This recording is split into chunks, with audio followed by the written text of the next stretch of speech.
EngListen. Real English, real conversations. Liam, can I ask you something weird? Have you ever put your phone down after 20 minutes of scrolling and just felt worse than before? Like, you didn't do anything, you didn't even see anything bad, but somehow you feel empty, unmotivated, and just dull? Oh, God, all the time. It's like I enter this black hole. One moment, I'm just checking a few posts, and next thing I know, I've lost 40 minutes and all my energy. And the worst part is, I always tell myself, just 5 minutes. It never is. But even worse than time loss is that feeling of not being good enough. Exactly. I catch myself comparing my entire messy life to someone's perfect vacation photo or their success story. And even though I know it's all filtered and edited and carefully selected, it still gets to me. It's like my brain doesn't care if it's real or not. It just says, hey, look how behind you are. I've felt that too. And it's crazy because it's not just about envy. It's about this constant reminder that you're never doing enough, never being enough. Social media became this invisible scoreboard where you always feel like you're losing. Even if you're just lying in bed trying to relax, it whispers, you could be doing more. And what scares me is that we normalize it. Like feeling anxious or sad after scrolling is just part of life now, and no one questions it. We just call it doom scrolling and laugh as if it's some silly habit. But it's not silly when it starts messing with your self-worth. It's low-key emotional self-harm, and we don't even realize it. You're right. And the thing is, social media was supposed to connect us. But most of the time, it just makes me feel lonelier. Like everyone else has this big, exciting life while I'm stuck in the same loop. And that isolation, it creeps in slowly.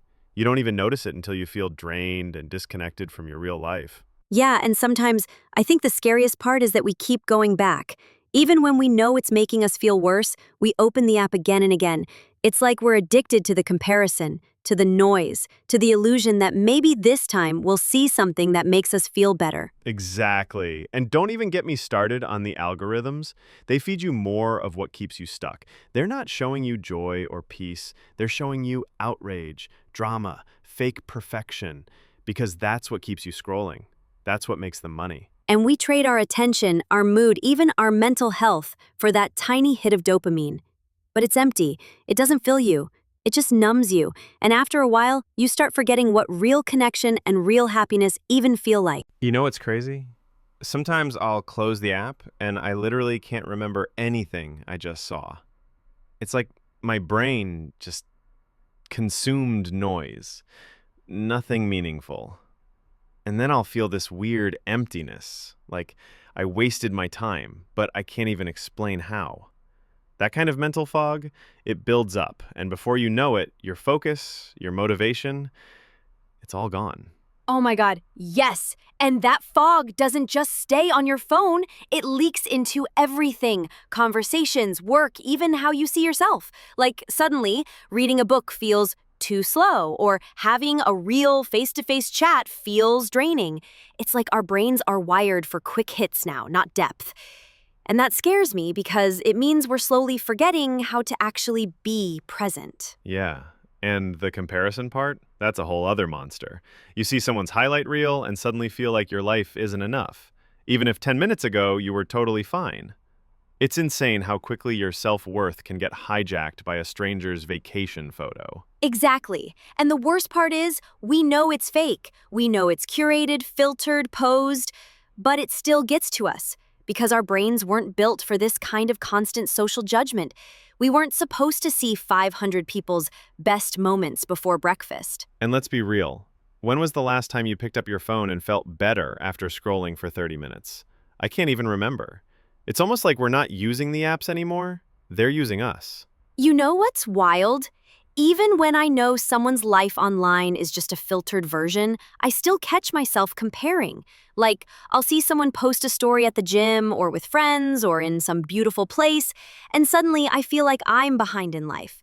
And it's so toxic because I don't even want their life, I just start doubting my own. It's not just jealousy. It's like this quiet shame that creeps in and whispers, "You're not enough." Exactly. And it's not because we're weak or vain. It's because our brains weren't designed for this. Every scroll is a dopamine hit. A laugh, a like, a hot take, a perfect body, all firing off little signals saying, more, more, more. It's like a slot machine in your pocket. But the problem is, the more you pull that lever, the less joy you find in real life. And things that used to satisfy you, reading a book, watching the rain, sitting in silence, they start to feel boring. But they're not boring. Our dopamine is just broken. Yes, it's like our attention span has been stolen. We can't sit still, can't be alone, can't even think clearly without reaching for that screen. And all the while, life is happening, real life, but we're too busy chasing the next hit to notice. And it hurts because I miss the version of me that could just be. No audience, no likes, no pressure, just me. But you know what? There's still hope. Because just like we trained our brains into this addiction, we can train them out. It doesn't have to be all or nothing. It starts small. Put the phone down during meals. Delete the app for a weekend. Go for a walk and don't post it. Let yourself be bored again. Boredom is where creativity lives. And maybe it's not even about deleting everything. It's about remembering you have agency. You can choose what you consume. You can unfollow the people who make you feel less. You can build a feed that feeds your soul, not your insecurity. Right. And we can't forget, we're not broken. We're just overstimulated. And the cure? It's not more scrolling. It's slowing down. It's choosing real life again and again. You know what's really sneaky? Social media doesn't just waste our time. It pretends to be helpful while doing it. Like, I open the app to just check the weather. Then suddenly, I'm watching someone's morning routine, then a recipe, then a reel about healing trauma, and 30 minutes later, I have no idea why I even picked up my phone. It tricks us by mixing education, inspiration, and distraction all in one feed. So it feels like we're doing something useful, but it's just noise. Exactly. It's like mental junk food dressed up as a salad. You think you're feeding your mind, but it's all empty calories. The worst part is, it creates this illusion of progress. You watch a video about productivity, you read a quote about discipline, and for a second, you feel motivated, but you haven't actually done anything. It's borrowed dopamine from someone else's success, not yours. And it's exhausting, right? This constant stream of other people's lives, thoughts, opinions, it clutters your mind. Like, I can't hear myself think anymore. I don't know what I want because I'm always absorbing what everyone else is doing. I scroll past a girl moving to Portugal and suddenly I want to move to Portugal. Next reel, someone's getting married in the forest. And now I want that too. I feel like a mirror with no reflection of my own. Yeah, man. It's like we outsourced our identity. We don't build ourselves anymore. We scroll for parts. And here's the crazy thing. We know it's hurting us, but we still come back. Because the algorithm knows us better than we know ourselves. It learns our sadness, our late-night cravings, our fears, and it feeds us just enough comfort to keep us stuck, like digital Stockholm Syndrome. That gave me chills, because it's true. I've caught myself doom scrolling at 2 a.m., hoping for relief, but sinking deeper instead. And then hating myself for doing it. It's not just distraction anymore. It's self-sabotage wrapped in pixels. But we're not powerless. We can interrupt the cycle, not by quitting cold turkey, but by reclaiming our attention, choosing to engage with the world that doesn't ask for likes, choosing silence, choosing boredom, choosing presence. You know what helped me break the loop? Creating moments in my day that are intentionally empty. Like, I started putting my phone in another room when I eat. At first it felt weird, like something was missing. But then I realized what was missing was me. I wasn't present in my own life anymore. Now, I let myself get bored on purpose, because boredom is where real thoughts live. Not in the scroll, in the silence. That's powerful. We always talk about self-care like it's candles and bubble baths, but the real self-care is protecting your mind from pollution.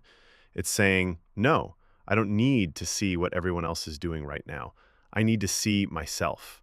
It's hard, but so is staying lost.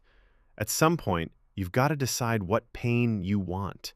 The pain of growth or the pain of regret. And maybe it's not about quitting social media completely. It's about using it deliberately, not passively. Follow people who make you feel grounded. Mute what makes you feel not enough.